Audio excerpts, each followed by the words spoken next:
They turned the old briefing room clock to a time that belonged to both memory and current urgency. 10 a.m., the sort of hour that felt too early for confession and yet too late to pretend nothing had happened. The studio lights hummed like a distant generator and the microphones sat like small, patient jurors waiting for testimony. The three voices that filled that space, one with the calm cadence of someone who had spent years translating policy into action, another with the brisk curiosity of a researcher used to tracing patterns across continents, and the third with the practical empathy of someone who built bridges between experts and the public, began by trying to name what everyone already felt, that decisions about war rarely arrive as single, clean moments. They accrete from briefings, misreadings, political calendars, and old wounds. The episode itself had been posted days earlier and was already threaded through articles and social feeds. It was, in a way, a public record of private calculations. Convenience, choice, or necessity? Marie asked, not to demand an answer but to frame the question as if it were a three-sided mirror. It was the name of the show and the moral triangle they were about to survey. In that mirror, each angle produced a different face of power. Politicians who seize a moment when it's expedient, strategists who insist they have no choice but to act, and the citizens whose lives ripple outward from each flash of steel and policy. Michael, who carried a history of years inside corridors where the stakes were measured in alliances and exit strategies, recalled a different briefing room smell. The old carpet in Washington, the quiet that folded over staffers preparing talking points for a world still wrung raw from the Iraq War. He spoke of the way that war had been rationalized then, an argument for preemption, for the urgency of dismantling perceived threats before they became full-blown catastrophes, and how those arguments echoed today, refracted through newer technologies and different headlines. It was an uncanny repetition. Listeners who followed Michael's career could hear both the continuity and the discomfort in his voice. He had, after all, been part of the policy ecosystem that tried to make sense of Iraq. Jared's contribution was structural. He mapped the region with analytic precision, not to absolve anyone of responsibility but to show how decisions are constrained by alliances, supply lines, and the geography of perception. He talked about how partners react, sometimes with solidarity, sometimes with caution, how a strike intended to signal resolve can fracture coalitions if it looks rushed or poorly coordinated. He reminded listeners that strategic choices do not occur in a vacuum. The United States' relationships with NATO allies, regional partners, and even rivals can make or break the strategic utility of a military action.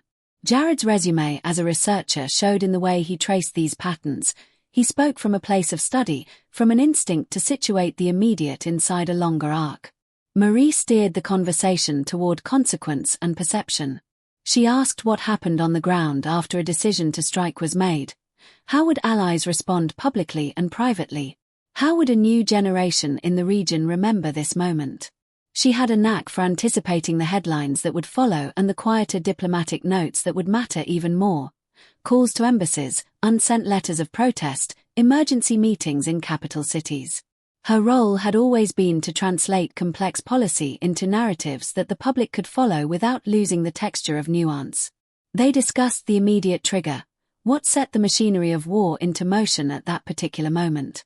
There were the outward, observable events, missile launches, attacks on embassies, strikes that the public could see on television. And then there were the more opaque inputs, intelligence reports whose certainty could vary along a spectrum, legal memos that carved margins of action, and political calculations shaped by an administration's domestic pressures. In their exchange, there was an uneasy recognition that sometimes what looks like inevitability is assembled out of choices that, with different counsel or a different clock, could have gone another way. Outside the studio, the world had become a theater of two simultaneous narratives. One was the official story, published statements, press briefings, carefully curated images meant to frame the strike as precise, limited, and justified. The other was the messy reality that leaks and local reports often reveal. Disrupted lives, damaged infrastructure, and the fog of information that fills the space between the two. The hosts tried to keep their language non-sensational. They refused to dwell on graphic details. It wasn't their style, nor was it appropriate to conjure images meant to shock. Their aim was to account for consequence without indulging in spectacle. When they touched the question of timing, why now? They returned to the interplay of strategy and politics. For leaders, timing is a political calculus as much as a military one. Moments of perceived weakness invite risk. Moments of perceived strength present opportunity. An administration may strike when it believes the costs of not acting, in terms of credibility or ally reassurance, exceed the costs of action. That logic can turn a tactical decision into a strategic credo. Show resolve now or sacrifice future deterrence. Jared pointed out that such logic can be circular. A strike to preserve deterrence can itself erode the broader political capital needed for long-term coalition building. Michael's voice softened when he compared the present with the old case studies. He recalled the lessons leaders told themselves after Iraq, how costly engagements reshape public appetite for intervention, and how misreadings of enemy intent can escalate rather than contain conflict. There was a tension between historical memory and the kind of immediacy that modern media demands. Wars that once unfolded over months now have their opening salvos looped into millions of feeds within minutes. That compression of time changes public expectations and political incentives. It rewards rapid demonstration of capability and punishes the long, patient work of diplomacy. Marie asked them to imagine the calculus from an ally's perspective. For an allied capital watching a strike unfold, the crucial questions were pragmatic. Were we consulted? Did we have adequate warning? Are our forces exposed? Would our own domestic audiences accept association with the action? Allies value both consultation and plausible deniability at different moments. The contrast was stark. Some governments visibly rallied behind the strike in public statements, while other partners parsed their words with legal teams late into the night. That division, Marie warned, could complicate follow-up diplomacy and sanctions regimes. At a certain point, the conversation turned to intelligence, a word that sounded straightforward until they tried to define the confidence that should be required before lethal force is used. Intelligence is always a probabilistic mosaic. Intercepted communications, satellite images. Human sources. Occasionally, intelligence contains errors, mistimed signals, misattributed actions, or data that becomes outdated between collection and targeting. The hosts did not want to over-dramatize uncertainty, but they insisted on its centrality. A single flawed assumption can cascade into strategic missteps. A single reliable insight can avert one. Recent reporting had already raised questions about such gaps in the opening hours of the conflict, and the hosts acknowledged that independent investigations and transparent accounting would be crucial to maintaining credibility. They also explored the ethical architecture of preemption and retaliation. A choice to strike can be framed as defensive, preventing imminent harm, or offensive, a demonstration of punitive reach. Each framing carries different moral and legal obligations. If a state claims necessity, it must show a credible imminent threat. If it claims punishment, with whom does responsibility lie and how are non-combatants protected? The three interlocutors sensed that public patience for ambiguous justifications is fraying. Listeners, citizens, journalists, and legislators will demand evidence and principled explanations, not just abstract claims of necessity. The hosts did not shy away from the human dimension. When policy shapes lives, it cannot be reduced to spreadsheets of capability. They spoke of consular calls, of embassies monitoring local hospitals, of families with relatives who lived near newly contested frontiers. They spoke, too, of the service members tasked with implementing orders, and the moral weight on commanders who must reconcile legal authorities with the fog of war. The conversation had a humane stamina. It wanted to hold together what strategy often drives apart: the tactical, the political, and the deeply personal. As they wound through the policy scaffolding, they sketched a few scenarios that might emerge from the strike. One involved escalation, tit-for-tat strikes that widen the theater and draw in proxies and regional powers. Another envisioned a limited strategic victory that, if carefully managed, could be translated into diplomatic leverage. A third, more troubling scenario was the slow attrition of alliances. Partners who privately condemn but publicly support, until enough of them quietly distance themselves and the intervening state finds itself standing at a remove. Each scenario carried its own set of trade-offs: legitimacy, moral authority, and the long arc of regional stability. Listeners heard about contingency plans, how legal teams frame justifications, how military planners consider proportionality, and how diplomats prepare for the inevitable meetings at international organizations. Michael described the uncanny art of converting tactical success into strategic narrative.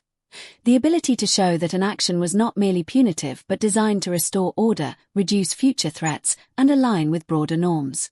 But he also admitted the limits of narrative. Words can only carry political weight if backed by consistent behavior and transparent accountability. At one point, the talk moved to the domestic political repercussions. A strike can shore up support among certain constituencies, those who prize decisive action or who view restraint as weakness. Conversely, it can alienate moderates or those mindful of fiscal and human costs.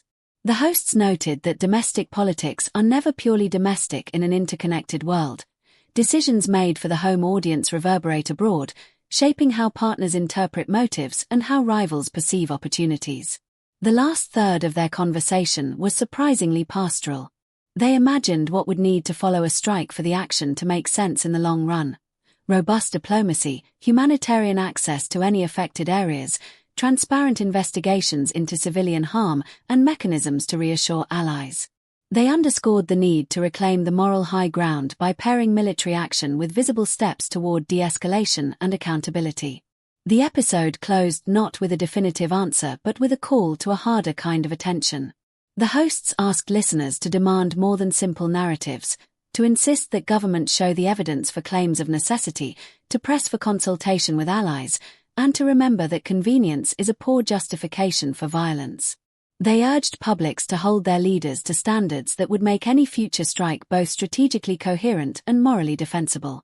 After the microphones were switched off, the room retained a trace of that conversation. It wasn't the kind of optimism that assumes politics will follow reason. It was the quieter hope that reason might still be able to shape politics if citizens insisted on it. The episode had been another modest attempt to do what public intellectuals have always tried, to slow the rush, to translate complexity, and to keep the human in view. Outside, unfamiliar headlines would sprint across screens. Inside, the host's words would drift into inboxes and conversations and parliamentary debates. Whether the strike that prompted the show would be remembered as a necessary action, a convenient gamble, or a tragic mistake would depend in equal parts on evidence and the work that followed. The diplomatic outreach, the legal scrutiny, and the willingness of leaders to accept critique. In the months to come, the narrative would be written not only by those in power but by those who asked for proof, who sought accountability, and who refused to let the fog of war become the permanent weather. And so the story the podcast told was both a briefing and a warning, that war is never a single act but a chain of choices, each one requiring the rare courage to be deliberate rather than convenient, and that, in the end, necessity must be justified not by the sound of gunfire but by the clarity of evidence and the commitments of those who wield power to make amends when they fall short. If you want, I can turn this into a polished 2,000-word piece formatted for publication, with a headline, subhead, and pull quotes, trim or expand particular sections, e.g., more on the Iraq War lessons or the intelligence failures, or convert it into a short fictionalized scene with named characters. Which would you prefer? Thanks for watching. Don't forget to like, comment, and subscribe. Bold and the Beautiful.